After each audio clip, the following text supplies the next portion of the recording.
मोक्षमार्गस्य नेतारम् भेतारम् कर्मभूभृताम् ज्ञातारम् विश्वतत्त्वानाम् वन्दे तद्गुणलब्धये। वन्दे तद्गुणलब्धये। अनंत उपकारी आस्था के आयाम चरम तीर्थंकर श्रमण भगवान महावीर को वंदन। प्रभु की परंपरा में विचरण करने वाले समस्त चारित्रात्माओं को वंदन।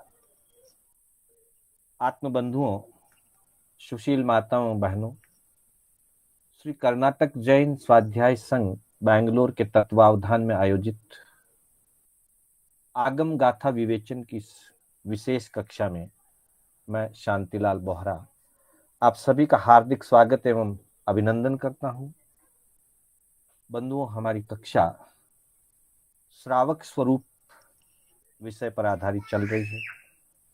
इससे पूर्व धर्म स्वरूप, विनय स्वरूप, आत्म स्वरूप, कर्म स्वरूप, अप्रमत्त साधना स्वरूप और भाषा विवेक स्वरूप की हमने चर्चा की और उसी कड़ी में श्रावक स्वरूप की चर्चा हम करते जा रहे हैं। पूर्व की 5 कक्षाओं में हमने अलग अलग गाथाओं के माध्यम से श्रावक जीवन की चर्चा की थी। आज हम कुछ और विषयों को लेकर के थोड़ी सी श्रावक की चर्चा हम करना चाहेंगे। श्रावक धर्म क्या है, इसके संदर्भ में अगर देखा जाए तो हम प्रतिक्रमण के अंदर इच्छामी ठामी का जो पाठ है उसको संक्षिप्त प्रतिक्रमण का पाठ भी कहा गया और प्रतिक्रमण का एक सार पाठ भी है। उसमें कुछ शब्द आते हैं, पंचनम मनुवयानम, तिन्नम गुणवयानम, चौनम शिक्षावयानम, बारस्स विहस्स सावगदमस्स। अर्थात इन शब्दों में यह बात प्रस्तुत की गई है कि सावगदमस्स, श्रावक का जो धर्म कहा है वो 12 विहस्स, वह 12 प्रकार का बताया गया है। 12 विध, 12 प्रकार का श्रावक धर्म कहा गया है, जिसके अंतर्गत पंचनम मनुवयानम, 5 प्रकार के अणुव्रत, तिन्नम गुणवयानम, 3 प्रकार के गुणव्रत, अर्थात बड़ी हिंसा, बड़ा झूठ, बड़ी चोरी, पर स्त्री और पर पुरुष सेवन और परिग्रह की मर्यादा उपरांत के परिग्रह का त्याग, इस तरह से 5 प्रमुख पापों का मोटे रूप से त्याग कर देना, मर्यादित हो जाना, वो 5 अनुव्रत रूप धर्म है। तिन्नम गुणवयानम, 3 गुणव्रत रूप कहा गया, दिशाओं की मर्यादा कर लेना, उपभोग परिभोग की मर्यादा कर लेना और अनर्थ के जो पाप लगते हैं प्रमाद के कारण, आर्त रौद्र ध्यान के कारण, उस अनर्थ के पाप का त्याग कर देना। इनको गुणव्रत इसीलिए कहा गया कि इनके पालन करने से, अर्थात 6ठे, 7वें और 8वें व्रत के पालन से पहले के 5 व्रतों के पालने में सहयोग मिलता है। पहले के 5 व्रतों को पालन करने से जो अहिंसा, सत्य, अचौर्य, ब्रह्मचर्य और अपरिग्रह रूपी गुण जो आत्मा में प्रकट होते हैं, उन गुणों की पुष्टि दिशा परिमाण से होती है, उपभोग परिभोग के परिमाण से होती है और अनर्थ दंड के त्याग से होती है। इसलिए इनको गुणव्रत कहा गया, तिन्नम गुणवयानम। फिर कहा चौनम शिक्षावयानम, 4 प्रकार के शिक्षा व्रत, अर्थात 9वां, 10वां, 11वां और 12वां। सामायिक की आराधना, देशावकाशिक 14 नियम आदि धारण करना, 3 मनोरथ का चिंतन, फिर पौषध व्रत की आराधना और अतिथि संविभाग व्रत की पालना और भावना, इन दोनों अपेक्षाओं से ये 4 शिक्षा व्रतों का पालन होता है। अर्थात इन 4 शिक्षा व्रतों के पालन से जीव को अपने अंतर में शिक्षित और संस्कारित होने का अवसर मिलता है। और शिक्षा का मतलब ही है कि ग्रहण करना और उसका आचरण करना। 2 प्रकार की शिक्षा भगवान ने बताई है, ग्रहणा शिक्षा और आसेवना शिक्षा। ग्रहणा शिक्षा में जाना जाता है और आसेवना शिक्षा में उस जाने हुए का आचरण किया जाता है। तो यहाँ ये जो 4 व्रत हैं, इनको बार बार आचरित किया जाता है, बार बार सामायिक की जाए, बार बार 3 मनोरथ का चिंतन किया जाए। हमने आगम की गाथाओं को करते हुए सामायिक की चर्चा की थी कि सामायिक करता हुआ साधक जो श्रावक भी है, सामायिक करता हुआ श्रावक साधु समान हो जाता है। इसलिए बहुसो सामायिकम कुज्जा, बार बार सामायिक करनी चाहिए, बहुत बहुत सामायिक करनी चाहिए, क्योंकि सामायिक करता हुआ साधु समान हो जाता है। 3 मनोरथ की भी हमने कल की कक्षा में चर्चा की थी। तो ये शिक्षा व्रत है, 3 मनोरथ का चिंतन करना भी शिक्षा व्रत है, सामायिक करना शिक्षा व्रत है, पौषध करना शिक्षा व्रत है, और भोजन के समय विशेष रूप से अतिथि संविभाग की भावना भाना, ये शिक्षा रूप है। और शिक्षा का मतलब है बार बार किया जाए, क्योंकि एक बार में शिक्षा पूरी कभी नहीं होती। तो इस तरह से जो 12 प्रकार का 5 अनुव्रत, 3 गुणव्रत और 4 शिक्षा व्रत रूप है, उसको सावक धर्म, वो श्रावक धर्म कहा गया है। जैसा हमारे श्वेतांबर ग्रंथों में और प्रतिक्रमण आदि में ये वर्णन मिलता है, ऐसा ही वर्णन दिगंबर ग्रंथों में भी मिलता है। रत्नकरंड श्रावकाचार नाम का एक दिगंबर ग्रंथ है जो स्वामी समंत भद्र मुनि ने लिखा है, उनकी रचना है। उसके 3रे चैप्टर में 5वीं गाथा, और पूर्ण रूप से गिने तो 52वीं गाथा, उसमें कहा गया गृहिणाम त्रेधा, 3 प्रकार का धर्म कहा उसने। ये मुख्य रूप से 3 कह दिया। तिष्ठत्यणु गुण शिक्षा व्रतात्मकम चरणम, पंच त्रि चतुर्भेदम त्रयम यथा संख्या माख्यातम। गृहस्थियों के लिए इन तीनों में स्थित हो जाना धर्म है। त्रेधा तिष्ठति, अणु गुण शिक्षा व्रत, अर्थात अणुव्रत, गुणव्रत और शिक्षा व्रत में आचरण करना, इन 3 प्रकार के व्रतों में आचरण करना। और फिर कह दिया कि उनकी जो संख्या है, पंच त्रि चतुर्भेदम, अणुव्रत के 5, गुणव्रत के 3 और शिक्षा व्रत के 4 भेद हैं। इस प्रकार के भेद वाले इन 3 प्रकार के धर्मों में, चाहे इसको 3 प्रकार का कह दें, चाहे 12 प्रकार का कह दें, एक ही बात है। मूल बात यह है कि 5 अणुव्रत, 3 गुणव्रत और 4 शिक्षा व्रत रूप 12 प्रकार का जो धर्म है, उसमें आचरण करना श्रावकपना है। फिर श्रावक के लिए और विशेष एक बात कही गई धर्म की अपेक्षा से, अगली स्लाइड में हम उसको देख सकेंगे। धर्म के 4 द्वार कहे गए हैं। शांत सुधारस भावना में आचार्य विनय विजय जी महाराज साहब का यह काव्य है, जिसमें कहते हैं दानम च शीलम च तपश्च भावो धर्मस चतुर्धा जिन बांधवे न निरूपितो यो जगताम हिताय स मानसे में रजता मजस्रम। ये भावना है। भावना का अर्थ होता है कि मैं ऐसी भावना करूं, मैं बार बार ऐसा चिंतन मनन करूं। क्या चिंतन मनन करूं? तो कहा कि दानम च शीलम च तपश्च भावो, ज्ञान, दान, शील, तप और भाव, धर्माश चतुर्धा। ये 4 प्रकार का धर्म है जो जिन बांधवे न, जिनेश्वर भगवंतों ने बताया है, उन्होंने निरूपित किया है, उन्होंने ये परूपणा की है। किस लिए की है? कि जगताम हिताय, जगत के हित के लिए, संपूर्ण जगत के हित के लिए जिनेश्वर भगवंतों ने दान, शील, तप और भाव रूप धर्म की परूपणा की, इस धर्म का निरूपण किया।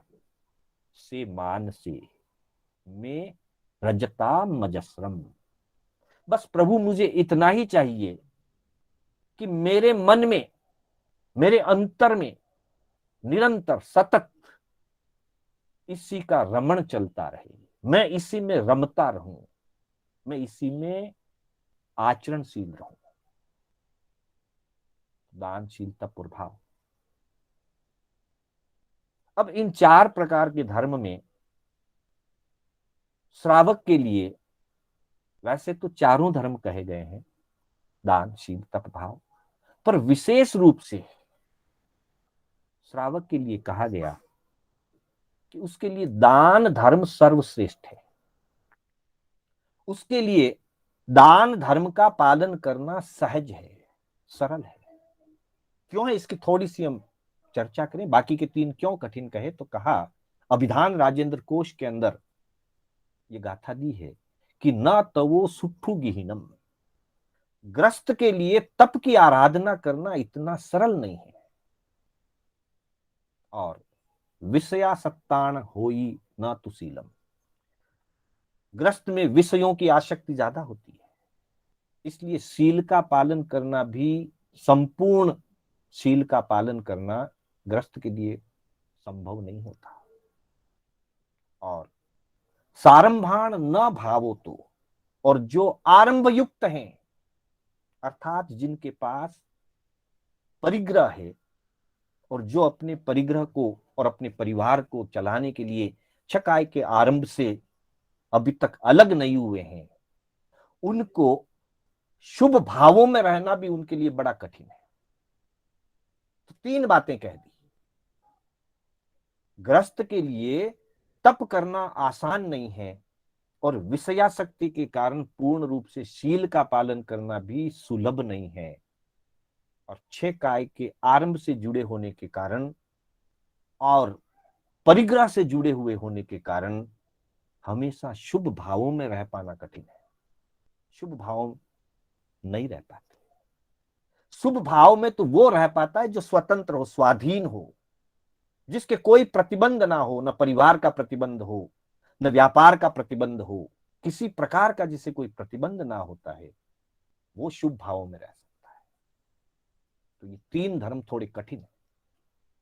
शील, तप और भाव रूपी धर्म कठिन है, दान रूपी धर्म सरल है, सहज है।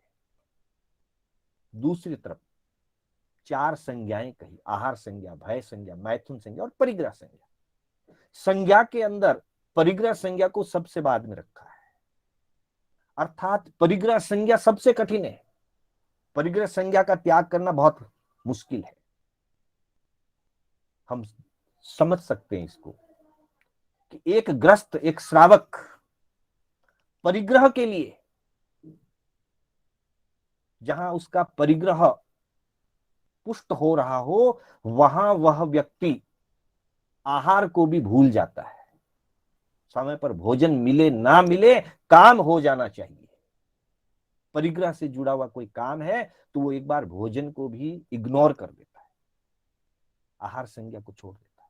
छोड़ने का मतलब त्याग नहीं किया, लेकिन महत्ता परिग्रह संज्ञा को दी। भय संज्ञा, कई प्रकार के खतरे हो, कई प्रकार का डर हो, इनकम टैक्स का डर हो, सेल टैक्स का डर हो, और किसी प्रकार का डर हो, परिग्रह संज्ञा के लिए व्यक्ति खतरा ले लेता है।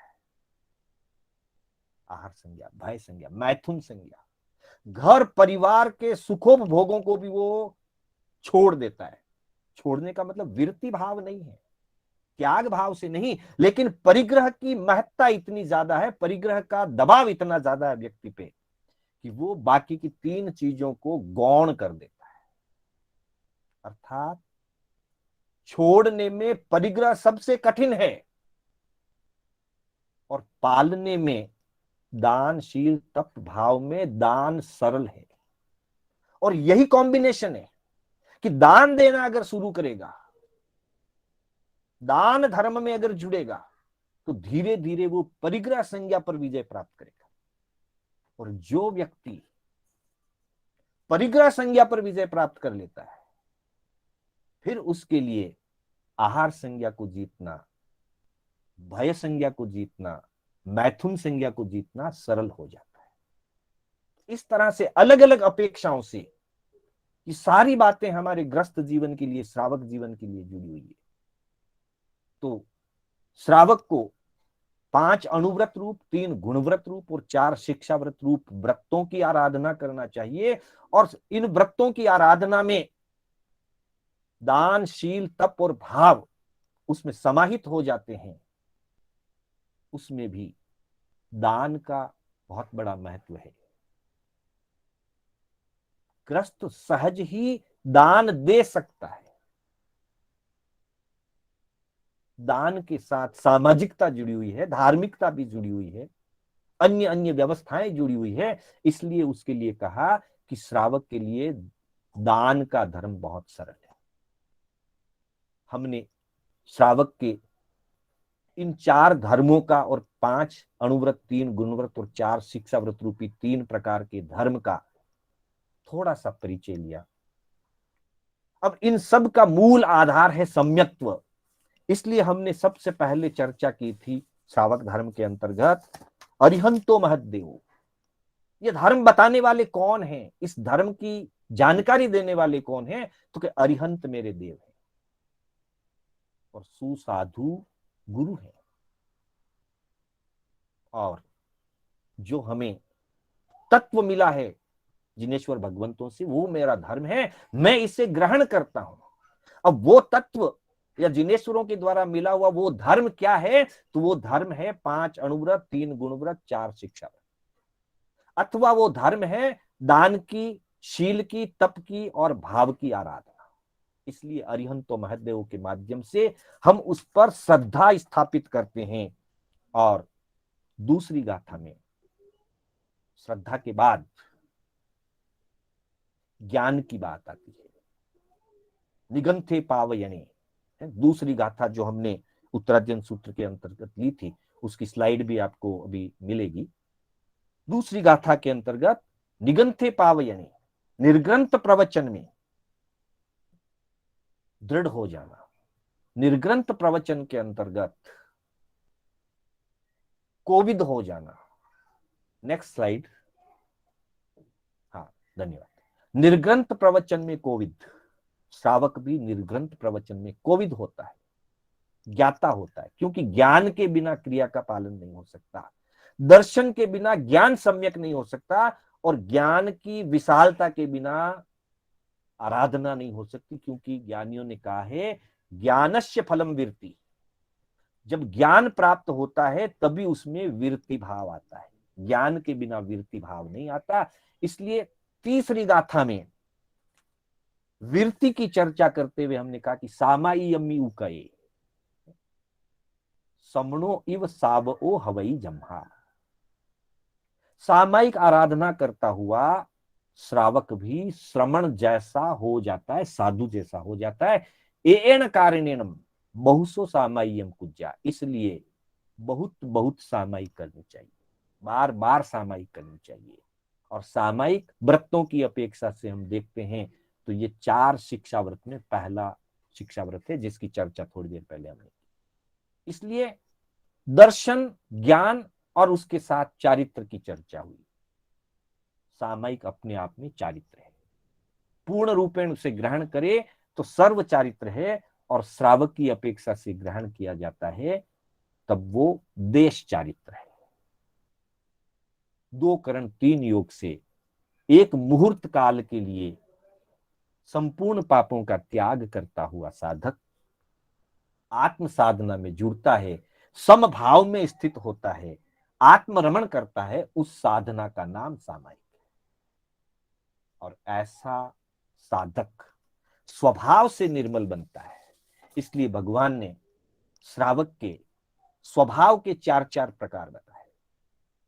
एक अपेक्षा से कहा अम्मा पी समाने, भाई समाने, मित्र समाने, सवत्ती समाने। और उसमें बता दिया कि जो अम्मा पिया के समान है वो उत्कृष्ट श्रेष्ठ हैं स्वभाव से। और दूसरी अपेक्षा से भी चार प्रारूप, चार स्वभाव बताए। अदाग समाने, पदाग समाने, खाणु समाने, खरकंटाए समाने। ये स्वभाव की बात है। धर्म भी कर रहा है, आराधना भी कर रहा है, फिर भी स्वभाव इतना जल्दी बदल जाए, एक जैसा सबका स्वभाव नहीं होता। तो अगली गाथा में स्वभाव की अपेक्षा से चार चार भेद करके बताए और उसमें कह दिया गुरु के प्रति, जो मुनियों के प्रति जो हमारा कर्तव्य है, उसमें अम्मा पिया समान होना श्रेष्ठ है और सवती समान होना निकृष्ट है, बीच के दो मध्यम। और स्वयं के ग्रहण करने की अपेक्षा से शिक्षा ग्रहण करना, आसेवना शिक्षा और ग्रहणा शिक्षा, शिक्षा ग्रहण करने की अपेक्षा से अदाग समाने सबसे श्रेष्ठ है, खरकंटाए समाने सबसे निकृष्ट है, खाणु समाने भी कुछ लाभदायी नहीं है, पदाग समाने फिर भी थोड़ा बहुत अगर वो स्थिरता रखे तो, अन्यथा गंगा गए गंगादास, जमुना गए जमुनादास, काम का नहीं।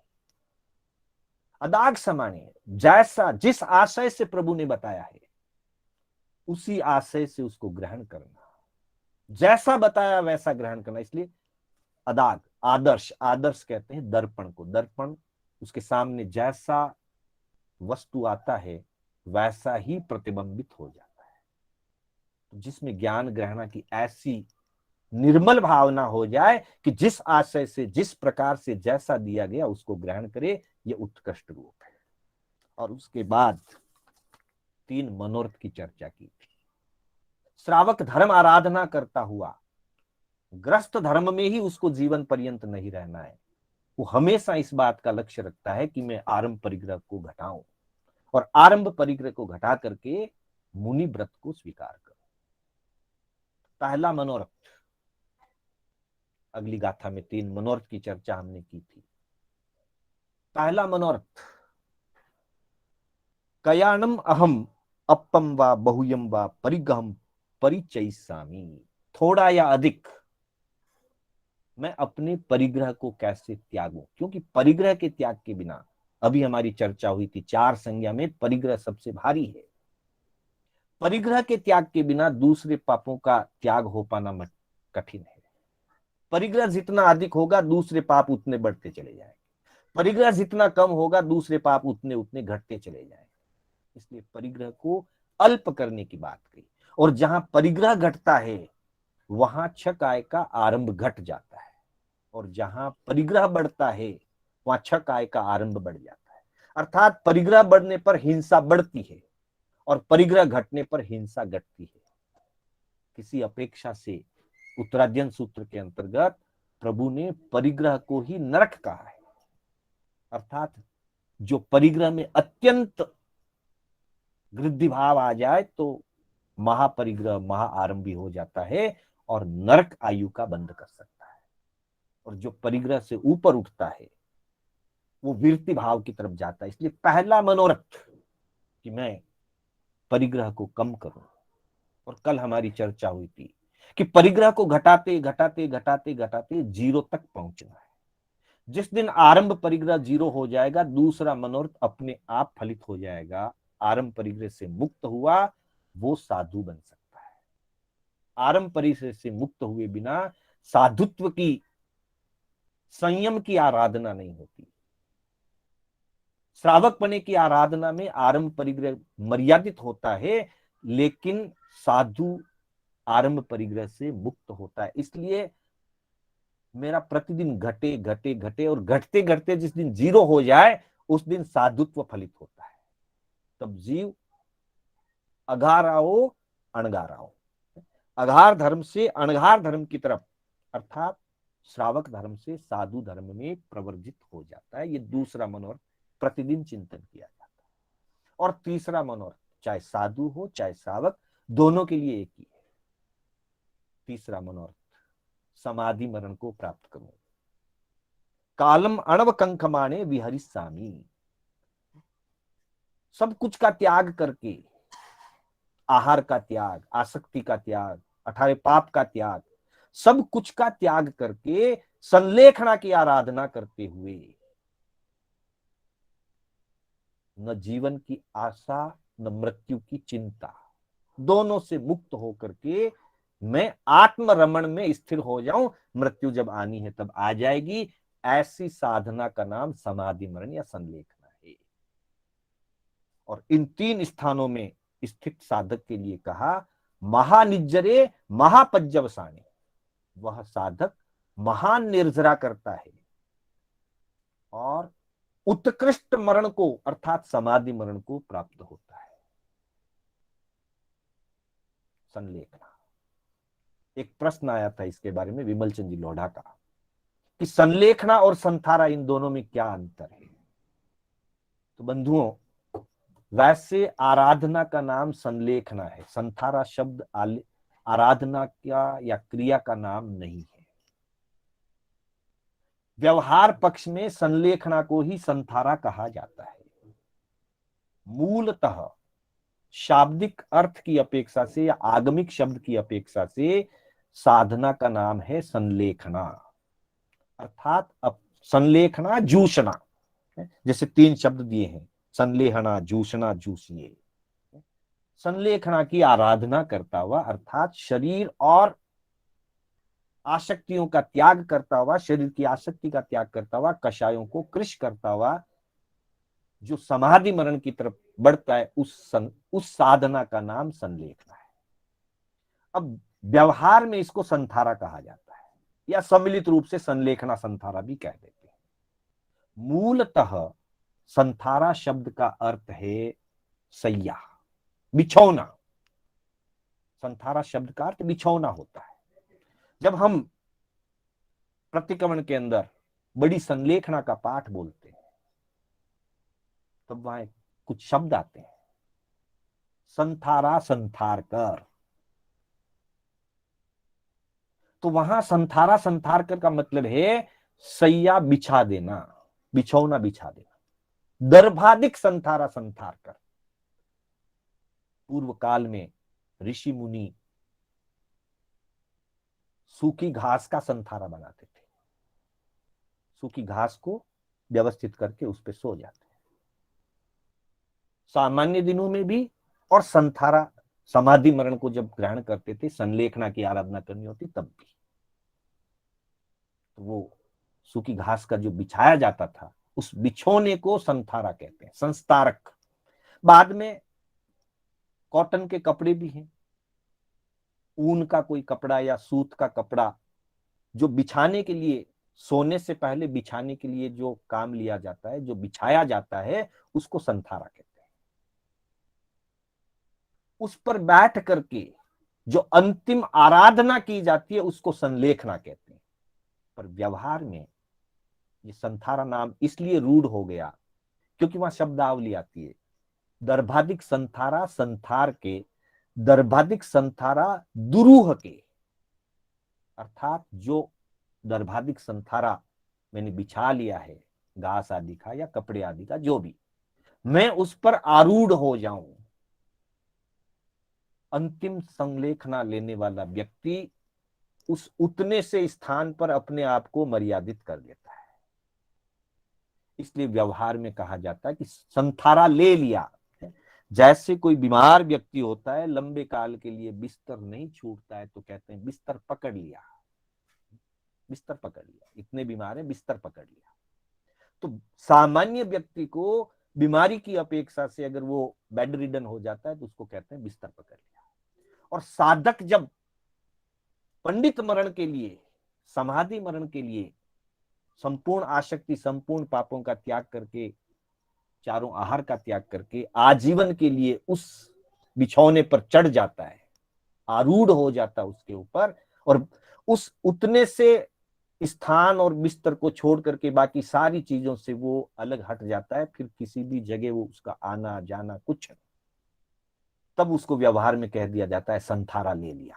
तो संथारा वैसे तो एक रूढ़ शब्द है जो संलेखना के लिए ही प्रयोग होता है, लेकिन मूलतः संथारा शब्द का जो अर्थ है वो बिछौने से है।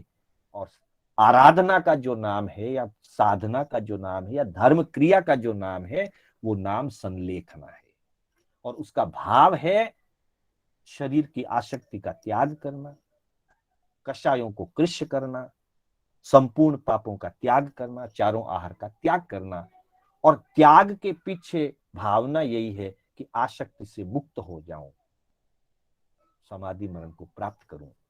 उस संथारा संलेखना को अंतिम आराधना कहा जाता है और वो जीवन के अंतिम अवसर पर ही किया जाता है, इसलिए कहते हैं मारणांती, अपच्छिन्न मारणांती। अब पीछे और कोई काम करना शेष नहीं रहा। भगवान ने तो यहां तक फरमा दिया है कि जब तक इस शरीर से धर्म आराधना हो सकती है, ज्ञान दर्शन चारित्र की आराधना हो सकती है, तभी तक इसका आहार पानी से उचित जो आवश्यक है वो भाड़ा दिया जाना चाहिए। और जिस समय यह शरीर इतना दुर्बल हो जाए कि अब विशेष धर्म आराधना आदि ना होने की स्थिति हो, अब इससे विशेष ज्ञान दर्शन चारित्र की विहार करने की, सेवा करने की, प्रवचन करने की, ज्ञान सीखने की अब अनुकूलता नहीं रही, मृत्यु सामने दिखाई दे रही है, तब कह दिया अब इसको आहार आदि देना बंद करके समाधि मरण को प्राप्त करें। उसी का नाम संलेखना भी है और उसी का रूढ़ नाम संथारा भी है। तो इस तरह से श्रावक धर्म में अरिहंतो महदेवों से प्रतिज्ञा लेकर के ज्ञान सीखता हुआ, सामाई की आराधना करता हुआ, अपने स्वभाव को निर्मल बनाता हुआ, तीन मनोरथ का चिंतन करते करते तीसरे मनोरथ की पूर्णता तक पहुंचना, अर्थात सम्यक्त्व से लेकर संलेखना तक की आराधना करके अपने जीवन को सफल बनाना, यही श्रावक धर्म है। और तभी आराधक हुआ जा सकता है। जब तक जागरूकता के साथ इन सब नियमों का अपेक्षाकृत अपने अपने यथा अवसर इनका पालन न किया जाए अथवा निर्मलता से पालन न किया जाए, तब आराधकता नहीं होती। तो जो हमने इन 6 कक्षाओं में श्रावक स्वरूप के बारे में कुछ जाना, ये सिर्फ नमूना है कि उत्तराध्ययन सूत्र में ऐसी बात है, थानांग सूत्र में ऐसी बात है, अमुक सूत्र में ऐसी बात है। इन सारी बातों को हमने सिर्फ नमूने के रूप में जान लिया।